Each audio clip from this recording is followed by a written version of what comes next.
formations, integration with other units, artillery, air force and so on. And it ended in several what were called tutes, which were virtually exercises without live ammunition, which was held off until right at the end. And I can only say that that was a very, very stringent, tough period. There was only one break during that period before we were given our final exams.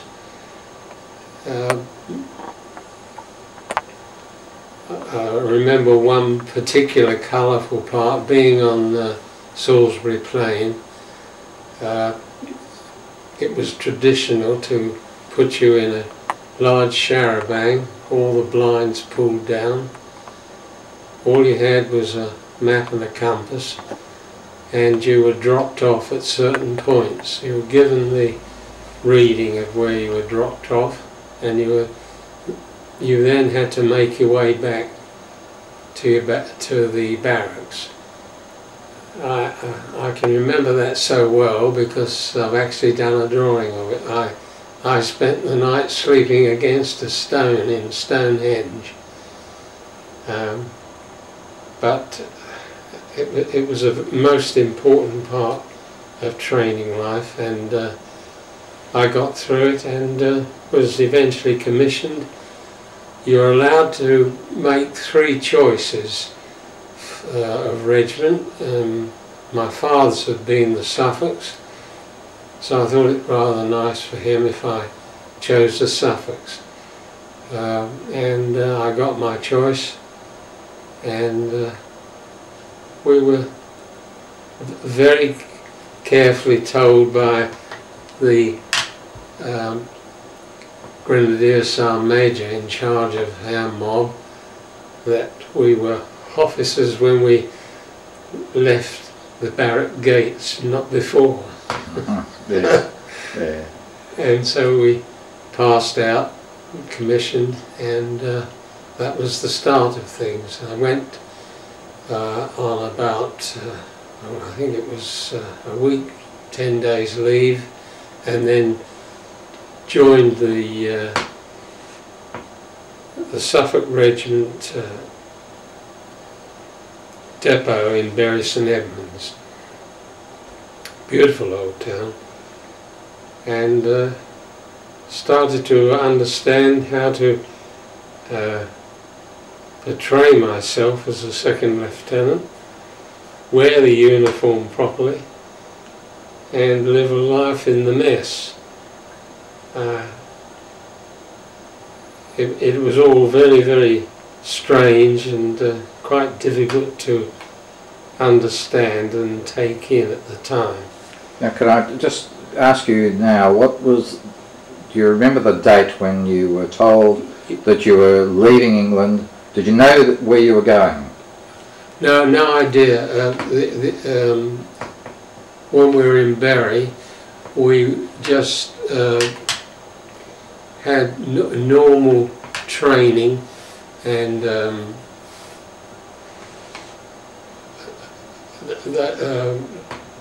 there were sort of lecture periods by senior officers taking us through normal, easy tactics, but nobody knew,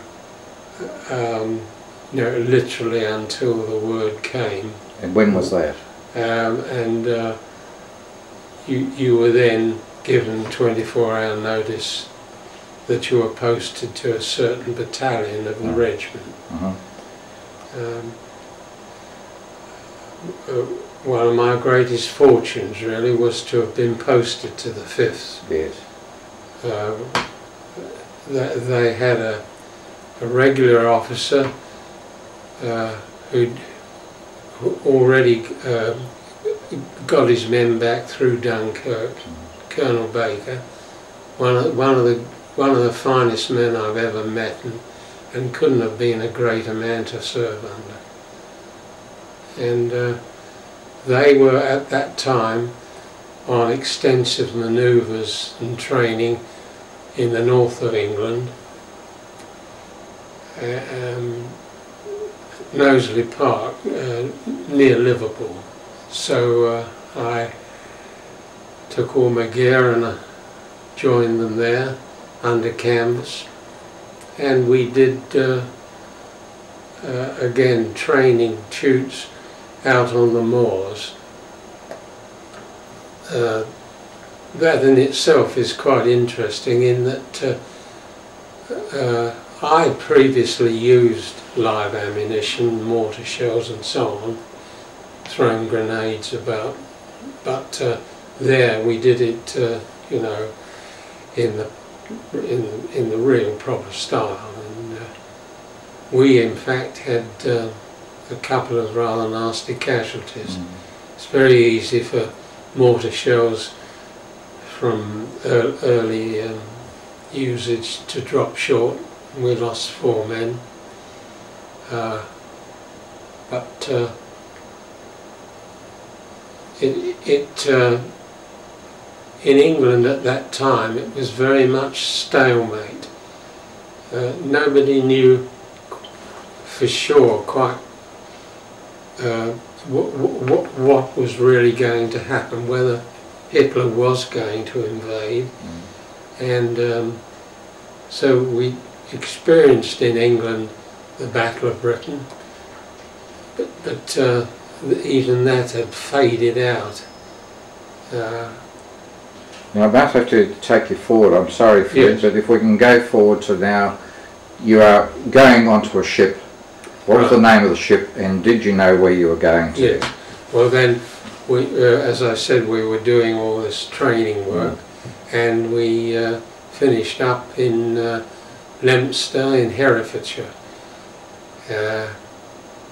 Must have taken over almost the whole town, with various people billeted all over the place. And we hung around there for a considerable period. The balloon had literally gone up several times for my battalion. They'd been up in Scotland, they'd been everywhere. And each time it had been dismissed and stopped. But this time it was for real. We suddenly got notice that we'd be moving off. So we moved off from Hereford to from Leominster, which is near Hereford, and went by rail to Liverpool, and embarked on the Reina del Pacifico, which was a bit of a flat tub for us. It normally served the purpose of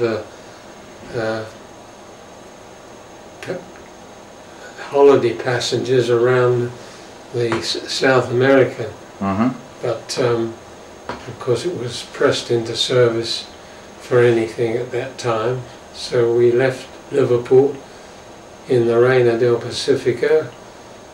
The men, officers were all crowded into their accommodation. Did you know where you were going? No, no idea whatsoever. Okay, so what was the next destination? So the next destination, we just sailed straight out into the Irish Sea and into the Atlantic. And of course, from then on we lived in what we called May Wests, and they weren't very easy to sleep in, I assure you. But it was a very, very rough trip. The Atlantic has an enormous swell in it.